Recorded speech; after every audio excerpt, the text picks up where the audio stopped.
It all started on a bright morning at the studio of The View, where the hosts gathered around their table, sipping coffee and preparing to dive into yet another heated discussion. The topic of the day was freedom of speech and religion, a combination guaranteed to spark intense conversation. One host, known for her bold opinions, made a remark that would soon become the center of nationwide controversy. With a smirk, she mocked the concept of divine accountability, waving off the idea of a higher power as an outdated myth people hide behind. The audience gave a mixed reaction as some clapped nervously, others remained awkwardly silent. The air turned heavy, but she carried on, laughing and shrugging. "If God exists, I'd like to see him sue me," she joked. Laughter erupted again, but not everyone found it funny. Karoline Leavitt, who was present as a guest panelist for that segment, didn't laugh. The former Trump spokesperson and rising conservative voice remained composed,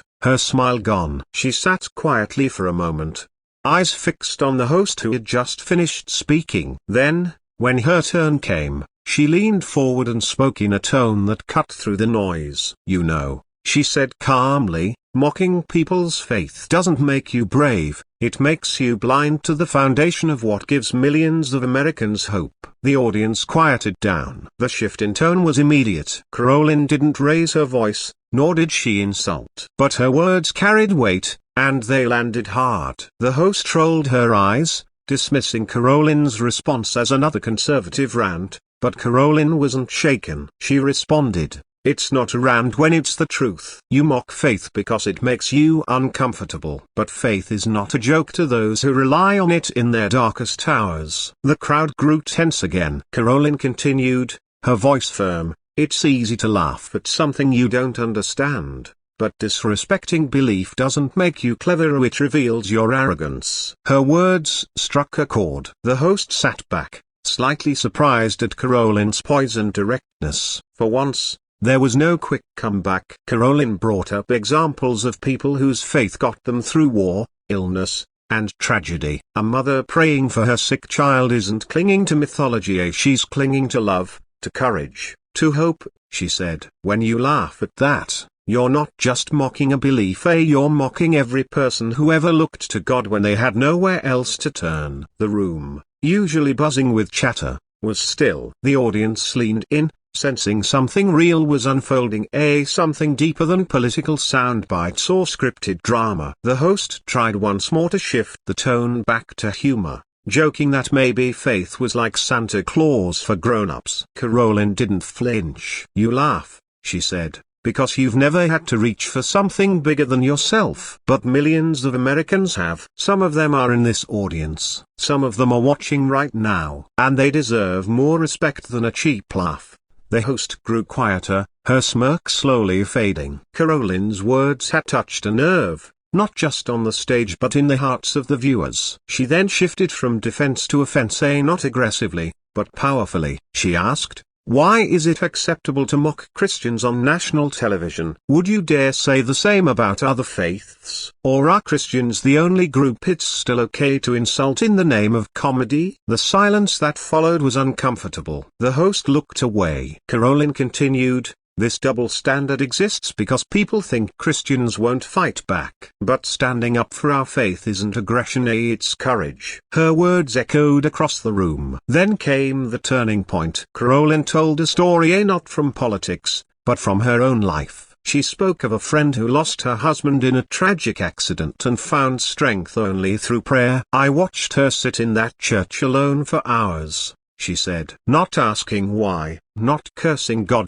but asking for strength to keep raising her children. That's faith. That's the power you laughed at." The host looked visibly shaken. There was no applause, no reaction, just a moment of truth that silenced the entire studio. The conversation shifted drastically after that. Other panelists, previously quiet, began to nod. One of them even admitted, "Maybe we've gone too far sometimes in dismissing people's beliefs." Karoline didn't gloat. She just smiled softly, as if to say, "That's all I wanted, a little honesty." The host, now out of witty retort, sat in silence. And though she didn't apologize, Her body language had changed. Her shoulders slumped slightly. Her usual spark had dimmed. Karoline had reminded her and everyone watching that faith is not a punchline. Social media exploded after the episode aired. Clips of Karoline's remarks went viral. Millions praised her for standing up with class and courage. Hashtags like #RespectFaith and #KarolineClapback trended for days. Viewers who rarely agreed with her politically admitted that she had carried herself with integrity and earned their respect. Some even said they had never seen a guest on The View shut down arrogance with such calm strength. What started as a moment of mockery had turned into a national moment of reflection. The host,